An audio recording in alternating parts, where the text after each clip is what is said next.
Thank you, Mr. Chairman, for holding this hearing. And I'd like to start with Mr. Jensen.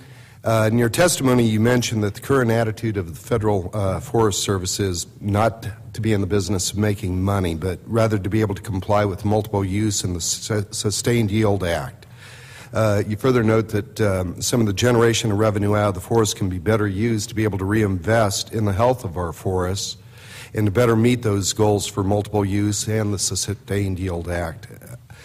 I believe those points are really well taken. Could you maybe expand just a little bit on what type of actions you could take in Wisconsin to be able to meet some of those goals? Well, number one, I mentioned it before. I believe that if the Forest Service was required to just meet their ASQ, would take care of a lot of issues. There are so many examples locally of just inefficiencies with the forest that resides in my state. I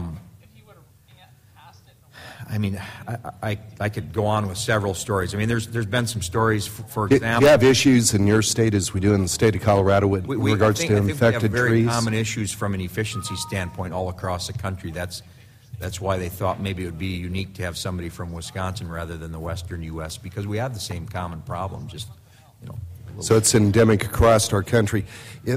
Mr. Jensen, if states and counties had the authority to be able to determine forest conditions on Forest Service lands that are hazardous and to be able to implement some hazardous fuel reduction projects to be able to address those challenges, do you think that they would do a better job than the Forest Service?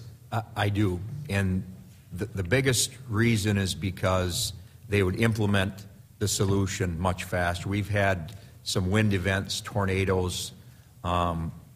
Several years ago, 7 or 8 years ago, we had a tornado that went through south of where I live. It crossed state, county, Indian reservation, and federal lands, and all the other entities implemented timber sales, cleanup immediately. The Forest Service was last. I will give them credit. They did do a much quicker job than traditionally.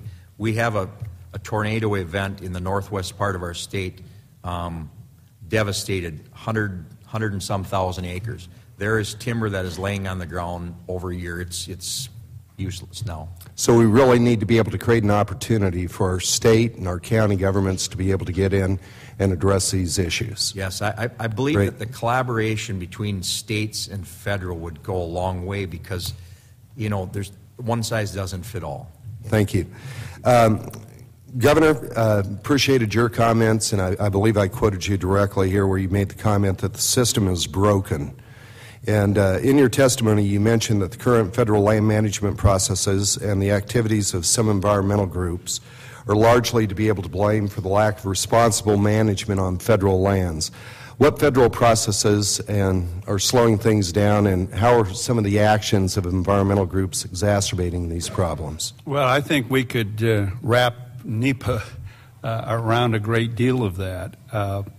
The practice of the Forest Practices Act that Idaho came up with, and that in many cases that's what we use as a guide, it's based upon not has been suggested so much as the yield of dollars off of that management practice, but the health of the forest.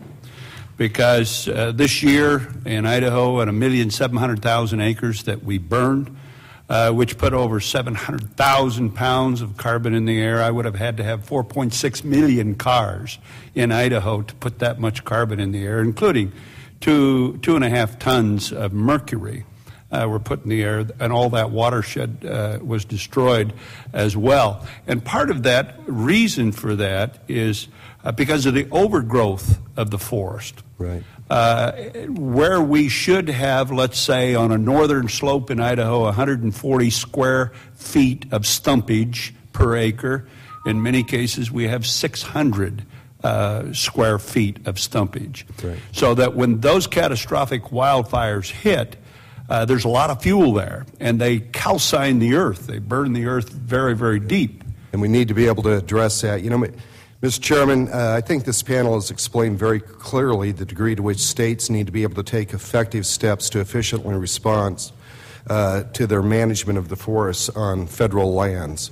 We're suffering really from paralysis by analysis, I think, oftentimes, and this results in lost revenues for our counties, for our schools, as well as unhealthy forest conditions. In Colorado, the Federal Forest Service lands are interspersed with state and private lands as well. And this patchwork of ownership makes it difficult to take a comprehensive approach to forest management. And while the state is responsible for managing these forests, we're introducing some legislation, the Healthy Forest Management Bill and Wildfire Act, to be able to address hopefully some of the concerns you have. Thank you, Mr. Chairman, and yield back. Mr. DeFazio. Thanks, Mr. Chairman. I'm just